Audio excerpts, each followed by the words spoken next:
Hélène Pain, 43 ans, start-upeuse dans le Rhône. En 2022, j'aimerais une France qui se réindustrialise et un président ou une présidente qui rayonne.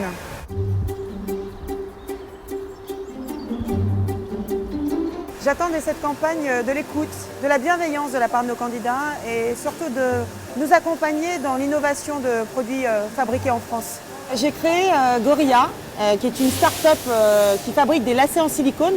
Donc là, on se situe en fait dans l'usine de mon mari. Nos lacets, donc, ils sont en silicone, qui ne sont pas en tissu, qui ont une forme comme ceci. Et le silicone a cette propriété d'élasticité, qui va s'étendre et revenir toujours à sa forme. C'est ce qu'on appelle de la mémoire de forme. C'est une véritable innovation qui a été brevetée en France et sur d'autres pays d'ailleurs.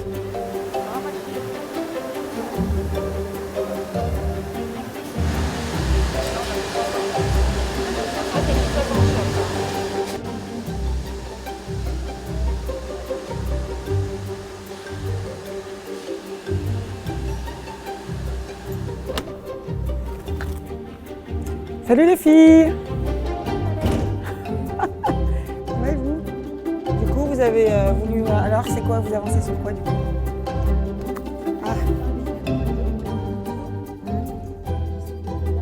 C'est vrai qu'aujourd'hui, on parle du Made in France comme quelque chose qu'on estampille et on met beaucoup de choses derrière le Made in France. Notamment, on dit qu'il y a des marques qui sont Made in France, mais que les produits sont designés en France, mais fabriqués en Chine ou autre.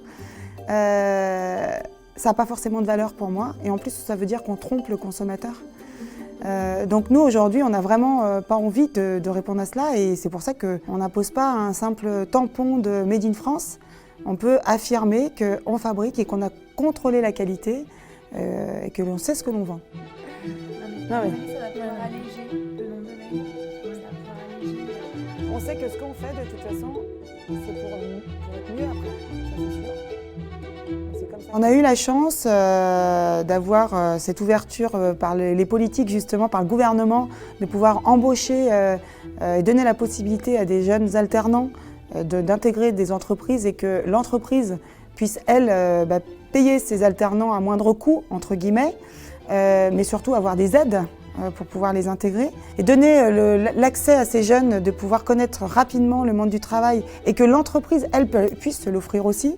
Il ne faut pas que ça aille que dans un sens, il ne faut pas que ça soit que le jeune qui profite d'une entreprise, mais il faut aussi que l'entreprise puisse profiter, entre guillemets, d'une matière grise et puisse la faire évoluer. Et peut-être aussi construire avec cette matière grise un avenir de l'entreprise. Avoir une jeunesse qui reste dans notre pays, c'est aussi assurer la pérennité de notre pays. Je suis entourée de jeunes étudiantes qui sortent d'école de commerce. On leur promet énormément de rémunération, du temps de travail super, etc. La réalité, elle n'est pas là.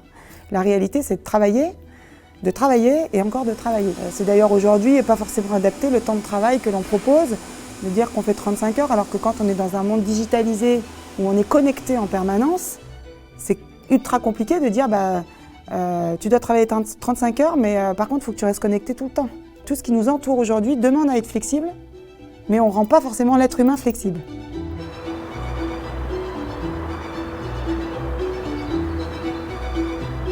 Arrête.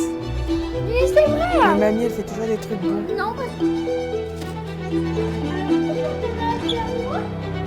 L'industrie aujourd'hui en France, pour moi, c'est essentiel. C'est ce qui nous permet de créer nos valeurs, notre savoir-faire. Aujourd'hui, avoir des usines en France, c'est avoir des salariés, c'est faire vivre des familles.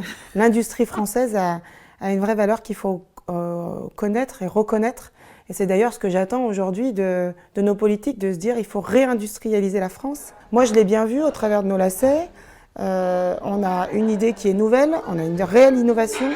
On a un projet industriel, on construit des moules, on fabrique en France, mais finalement on est une entreprise récente, on a le droit à rien. Il faudrait que les politiques nous aident à faire tout ça et reconnaissent qu'on ne vit pas que de services, on ne vit pas que de tourisme, on ne vit pas que de digital, on vit de choses concrètes.